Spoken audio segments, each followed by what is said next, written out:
திராவிட முன்னேற்ற கழகத்தினுடைய அரசியல் நாடகங்களை தமிழக மக்கள் இனியும் நம்ப போவது இல்லை.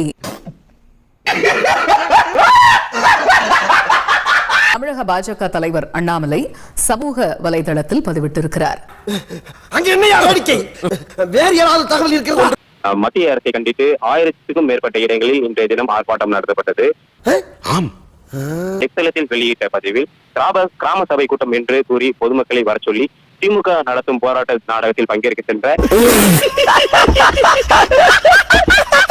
அமைச்சர் கே ராமச்சந்திரன் அவர்களை அங்கிருந்த பாஜக நிர்வாகி ஒருவர் கேள்வி எழுப்பியவுடன் பிறகு அமைச்சர் அங்கிருந்து சென்றிருக்கிறார்கள். தமிழ்நாடு பாஜகவிற்கு புதிய தலைவர் நியமிப்பது குறித்து ஏப்ரல் 7ஆம் தேதி அறிவிப்பு வெளியாகலாம் என்று தகவல் வெளியாகியிருக்கிறது. அதிமுக தலைவர்கள் குறித்து தம்மை அவமதிக்கும் வகையில் பேசியதாக எழுந்த குற்றச்சாட்டே அந்த இரு கட்சிகளின் கூட்டணி முறிய முக்கிய காரணமாக பார்க்கப்பட்டது. ஆனால் தற்போது அதிமுகவுடன் மீண்டும் கூட்டணி வைக்க பாஜக தலைமை காய்களை நகர்த்தி வருவதாக சொல்லப்படுகிறது.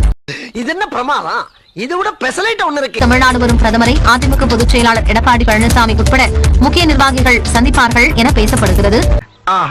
தமிழக பாஜக தலைவராக நயினார் நாகேந்திரன் அல்லது வானதி சீனிவாசனுக்கு வாய்ப்பு வழங்கப்படலாம் என்றும் தகவல்கள் வெளியாகின்றன.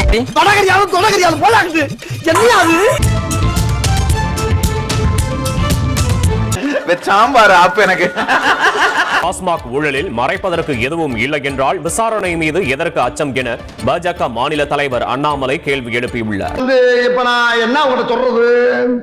அச்ச உணர்வுடன் மனம் கலக்கமுற்று பயம் ஆட்கொண்டு நம்பிக்கை இழந்து காணப்படுகின்றனர் என குறிப்பிட்டுள்ளார்.